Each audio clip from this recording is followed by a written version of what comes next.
Qual a origem da água na Terra? A dúvida intriga cientistas e apaixonados pelos mistérios da formação do universo.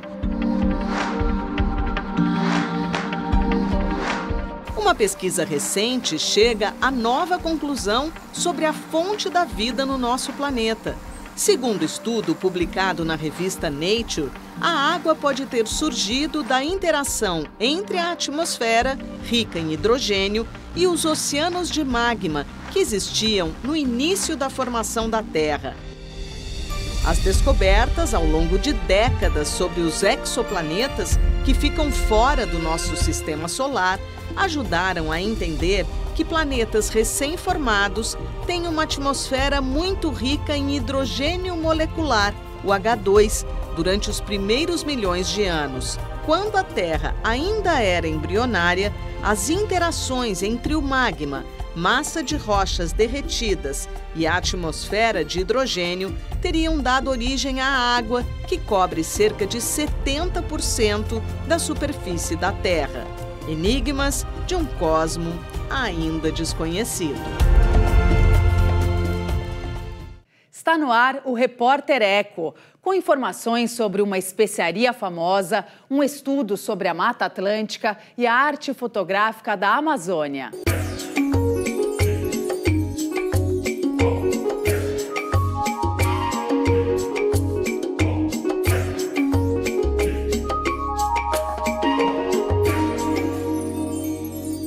Veja os destaques do programa de hoje. Pesquisadores cruzam o Brasil para coletar amostras de baunilhas nativas.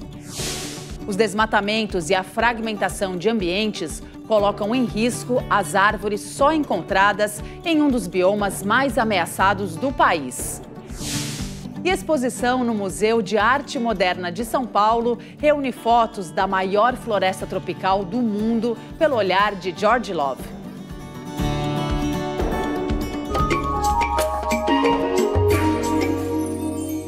A baunilha é uma das especiarias mais apreciadas e valorizadas na gastronomia e na perfumaria.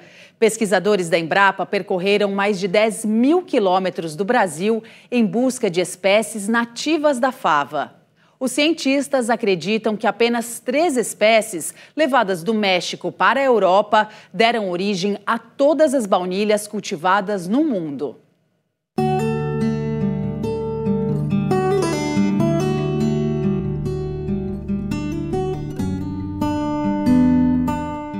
Ela caiu no gosto dos brasileiros há muito tempo. Biscoitos, sorvetes, cosméticos. A baunilha é protagonista de uma série de produtos. O que pouca gente sabe é que boa parte da baunilha consumida por aqui não vem de plantas nativas, embora o Brasil tenha o maior número de espécies.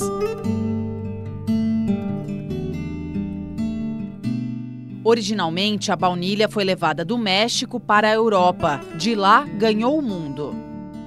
A baunilha, ela é uma orquídea, muitas pessoas não sabem, mas ela é uma orquídea, mas não é uma orquídea dessas que a gente tem em casa, ela é um cipó. Na verdade, ela vai crescendo pelo chão da floresta e quando ela encontra uma árvore, ela sobe e se vai, né? Quando os europeus chegaram à América e entraram em contato com os astecas, então os espanhóis, no caso, os astecas dominavam, né, a produção de baunilha. Assim, eles usavam a baunilha para aromatizar uma bebida feita à base de cacau. E os espanhóis levaram a baunilha para a Espanha, né, e de lá ela passou para o resto da Europa e para o Pacífico, onde atualmente é amplamente cultivado, né? 95% da baunilha produzida hoje no mundo, ela vem dessa espécie mexicana, que é a Vanilla planifolia. A baunilha é de fácil reprodução. Poucas mudas dão origem a muitas outras. Por isso, há pouca variedade de espécies cultivadas. A base genética dela, o número de indivíduos que deu origem a essa coleção cultivada no mundo hoje, é muito estreita.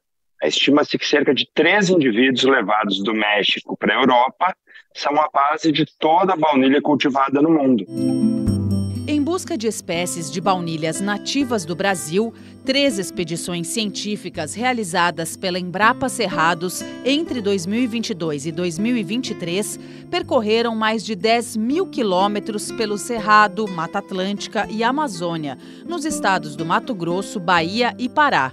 O objetivo foi coletar diferentes plantas aromáticas que farão parte de um banco de material genético de baunilhas. Foram encontradas cerca de 60 espécies nativas, elevando o número de exemplares armazenados no banco de 70 para 130.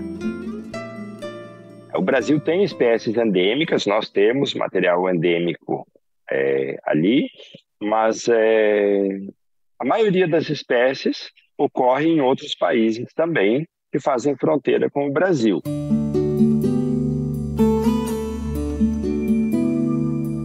Dependendo do bioma em que ocorrem, as espécies apresentam características diferentes. Embora estejam distribuídas em toda a faixa tropical do globo, somente as baunilhas das Américas, principalmente da América do Sul, são aromáticas. E nós estamos projetando para os próximos anos coletar nos grandes vazios ainda que nós temos no Brasil, que é o estado do Amazonas, o sul do Pará, o que sobrou de vegetação, e o estado do Amapá, que praticamente não tem coleta. Então, essas são as nossas novas fronteiras. O Banco de Material Genético também guarda informações sobre espécies ameaçadas de extinção por ações humanas. A gente sabe que aquelas populações estão sob uma pressão muito grande por uso de área. Então, áreas que são florestas e dão lugar a plantações. Muitas dessas plantas, num futuro não muito distante, vão ser registros históricos de uma flora que não existe mais. E as baunilhas, elas são muito sensíveis, especialmente ao fogo. Então, mesmo que a floresta fique em pé, se o fogo passar por dentro dela, as baunilhas sentem demais. Apesar de não ter tradição no cultivo de baunilhas, a diversidade de espécies nativas do Brasil revela um mercado potencial, capaz de gerar renda para pequenos agricultores e incentivar produtos sustentáveis. Se a vanilina, que é esse composto aromático que dá aquele cheiro do sorvete de creme, ela foi sintetizada, quando a gente vai no mercado e compra, vê um frasquinho, essência de baunilha aquilo não tem absolutamente nada, porque ela é uma essência sintética. A maioria delas vem de petróleo, mas pode vir de outras fontes orgânicas. Para organizar a cadeia produtiva, foi elaborada também uma cartilha. A ideia é estimular a cultura de baunilhas nativas no país e valorizar a biodiversidade brasileira. A gente não tem bibliografia nenhuma para o produtor que tenha interesse. Então surgiu essa ideia de se criar uma primeira cartilha básica, para a produção de baunilha. O segundo produto agropecuário mais valioso do mundo, as técnicas estão aí, o produtor consegue acesso a mudas de planifolia e é possível cultivar em grande parte do Brasil.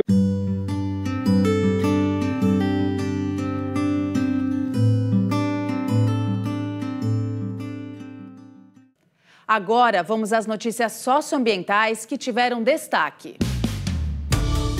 Representantes dos povos indígenas de todo o país participaram em Brasília do acampamento Terra Livre e da marcha até a esplanada dos ministérios. Com o lema "Nosso marco é ancestral, sempre estivemos aqui", o ato pedia a demarcação de terras, a garantia dos direitos aos povos originários e o fim da violência nos territórios. As lideranças se reuniram com o presidente Luiz Inácio Lula da Silva e com ministros para apresentar a carta com as principais reivindicações. O ISA, Instituto Socioambiental, completou em 22 de abril 30 anos de luta em defesa dos direitos dos povos indígenas e das comunidades tradicionais. Para comemorar a data, foi lançado o selo comemorativo, produzido por artistas indígenas, com ilustrações que lembram a diversidade socioambiental brasileira. Você vai ver logo mais aqui no Repórter Eco. Estudo revela que mais de 80% das árvores exclusivas da Mata Atlântica sofrem algum grau de ameaça de extinção.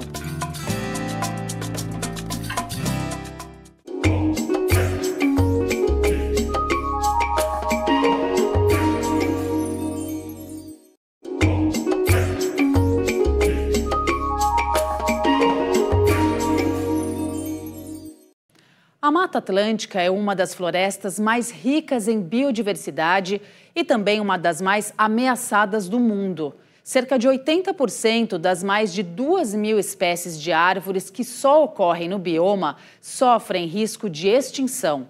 É o que mostra um estudo realizado por pesquisadores brasileiros com participação do Museu de História Natural da Holanda e apoio da FAPESP.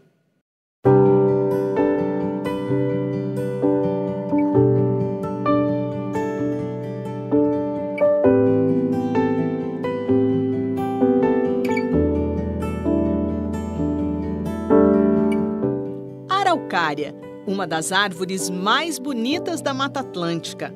No Parque Nacional do Iguaçu, no Paraná, exemplares de 50 metros de altura resistem à destruição do bioma. Hoje, resta menos de 1/5 da vegetação original.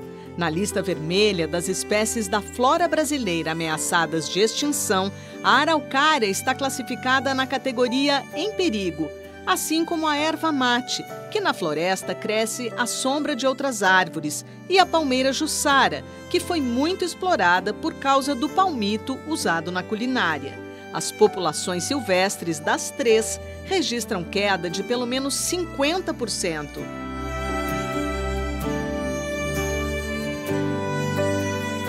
Já o pau-brasil, a árvore que dá nome ao país e também é endêmica da Mata Atlântica, só ocorre no bioma, está em situação pior. É considerada criticamente em perigo. Cientistas estimam que 84% dos exemplares sumiram da floresta nas últimas 3 gerações. –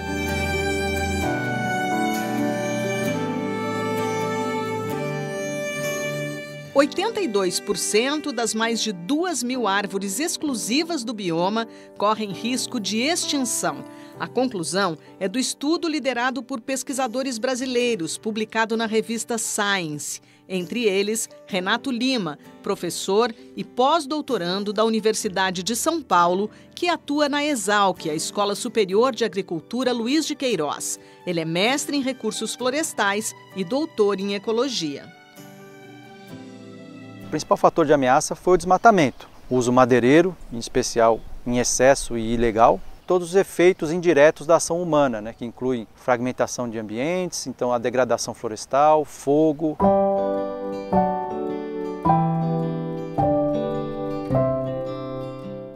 É a primeira vez que quase 5.000 espécies de árvores da Mata Atlântica, incluindo aquelas que não são exclusivas do bioma porque ocorrem em outras regiões naturais, são avaliadas segundo grau de ameaça, seguindo vários critérios da IUCN, a União Internacional para a Conservação da Natureza. Essa instituição é a maior referência no mundo quando se fala em lista de espécies ameaçadas de extinção.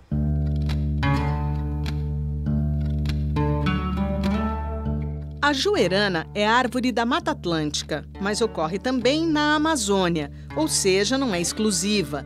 Das 4.950 espécies analisadas presentes em outros biomas, 2/3 apresentam algum grau de ameaça, mas o estudo se concentrou nas populações dos fragmentos da Mata Atlântica.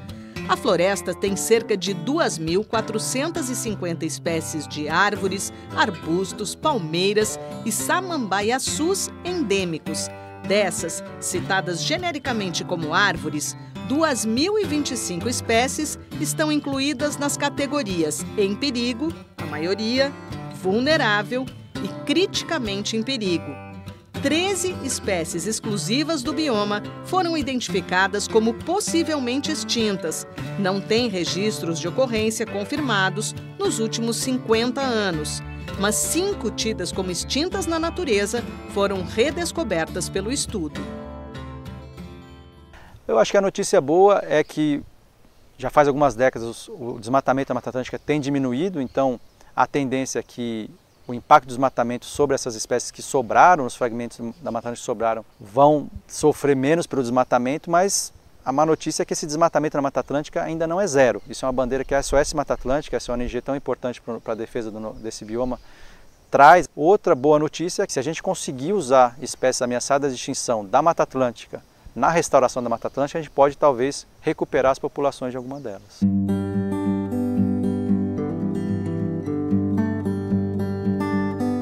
Os pesquisadores não analisaram dados relacionados às mudanças climáticas, o que indica que a situação pode ser pior. Como na floresta, animais e plantas dependem uns dos outros, a sobrevivência dos bichos também pode estar ameaçada. As árvores servem de abrigo e fornecem alimento para espécies de mamíferos, peixes e aves. Tem implicação não só para a fauna, e também para outras espécies de plantas que dependem de árvores para suporte. Então a gente pode pensar em orquídeas e bromélias, lianas e cipós. E além disso, essas árvores em conjunto que formam a Mata Atlântica têm todos os serviços ecossistêmicos que elas provêm em conjunto, né? Regulação de água, regulação de clima, ciclagem de nutrientes, matéria orgânica no solo. Para chegar a essas conclusões, foram fundamentais as consultas a herbários, que armazenam coleções de exemplares de plantas coletadas por cientistas. A consulta virtual é mais frequente. Foram analisados mais de 3 milhões de registros, incluindo os de inventários florestais. Que dão, além da informação se a espécie ocorre lá ou não, quantos indivíduos de cada espécie tem naquela área. E com isso a gente consegue estimar o tamanho populacional delas e aplicar todos os critérios da IUCN. O estudo multidisciplinar, com participação de instituições como o Museu de História Natural da Holanda e o Centro Nacional de Conservação da Flora do Jardim Botânico do Rio de Janeiro, teve apoio da FAPESP, a Fundação de Amparo à Pesquisa de São Paulo. O objetivo é conservar a biodiversidade da Mata Atlântica.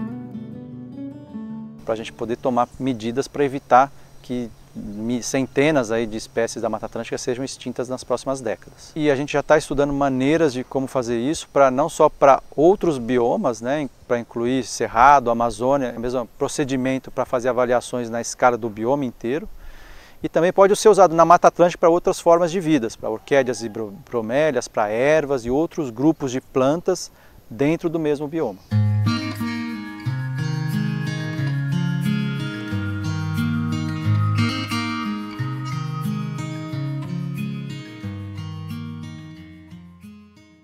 Veja a seguir aqui no Repórter Eco.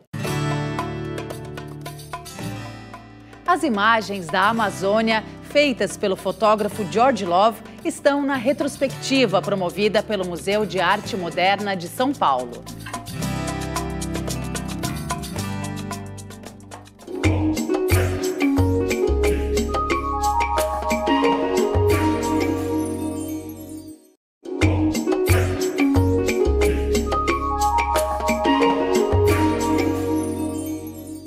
O afro-americano George Love foi um dos pioneiros na fotografia da Amazônia. Em 1966, ele e a fotógrafa Cláudia Andujar fizeram uma expedição pelo interior da maior floresta tropical do mundo. As belas imagens da viagem fazem parte da retrospectiva do fotógrafo, promovida pelo MAM, Museu de Arte Moderna de São Paulo.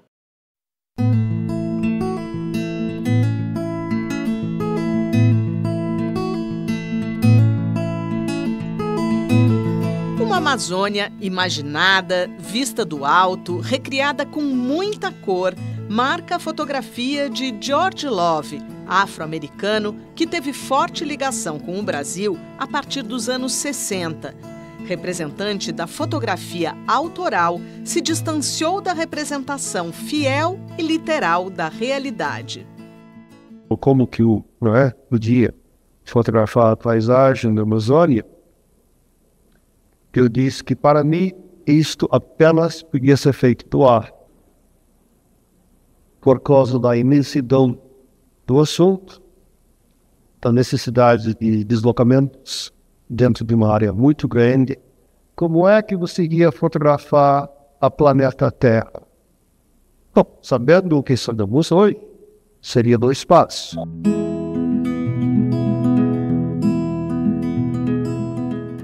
O George optou por mostrar imagens que representavam a atmosfera da Amazônia, aquela sensação que você tem. É um trabalho do fotógrafo de se encantar com uma coisa e tentar fazer o desafio de que as imagens encantem o público da mesma forma.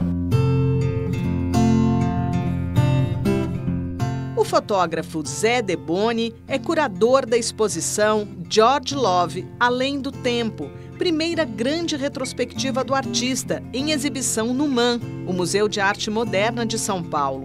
Durante anos, o pesquisador mergulhou neste acervo para realizar a mostra, que também inclui objetos como câmeras e lentes semelhantes às usadas para produzir as fotografias e diários de campo das viagens. A primeira exposição da galeria foi do George Love e ficamos amigos desde aquela época. Eu conservei muito material dele desde aquela época e depois, no final da vida dele, ele entrega o arquivo dele para mim, justamente para fazer uma coisa como essa exposição. Nascido no sul dos Estados Unidos em 1937, George Love viveu na Indonésia, onde o pai foi servidor na embaixada. Ali começou a fotografar. Em Nova York, firmou a fotografia como meio de expressão. Pioneiro na fotografia na Amazônia, George Love se uniu à fotógrafa Cláudia Andujar em janeiro de 66 para fazer uma expedição que começou por Belém do Pará. Era o início de uma relação com a maior floresta tropical do mundo, uma relação que durou a vida toda.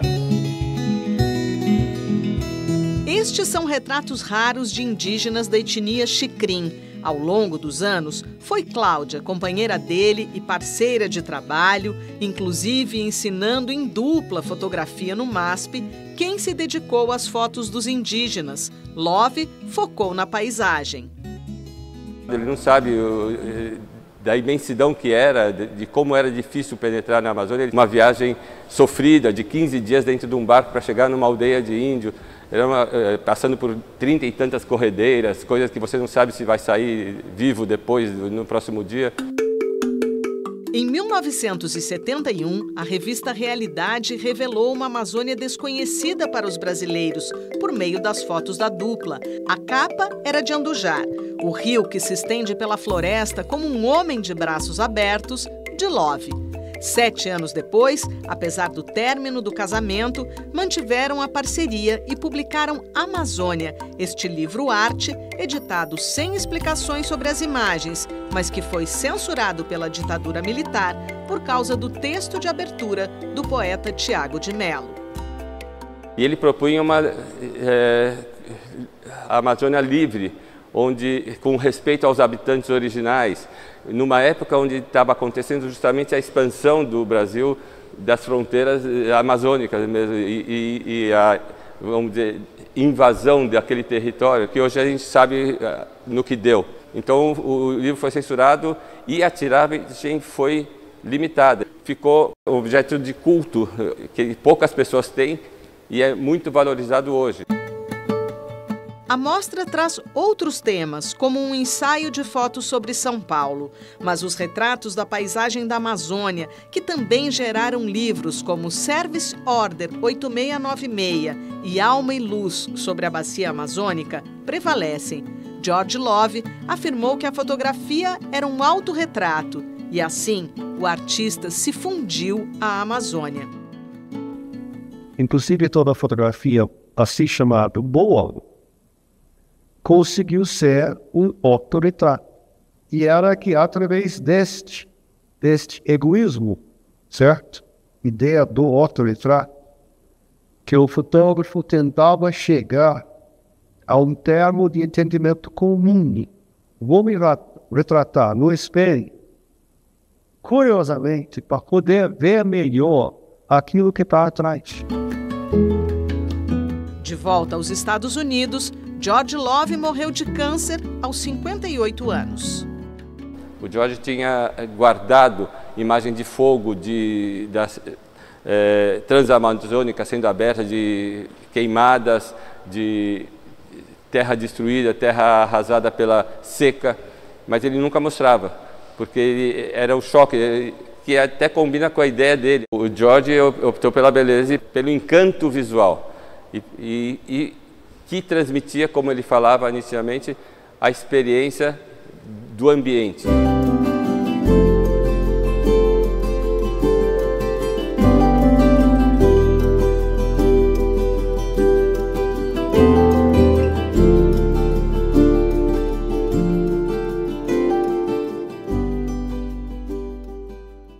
Por hoje é só. No próximo Repórter Eco, você acompanha mais projetos, ações e pesquisas por um mundo melhor para todas as formas de vida na Terra. Até lá!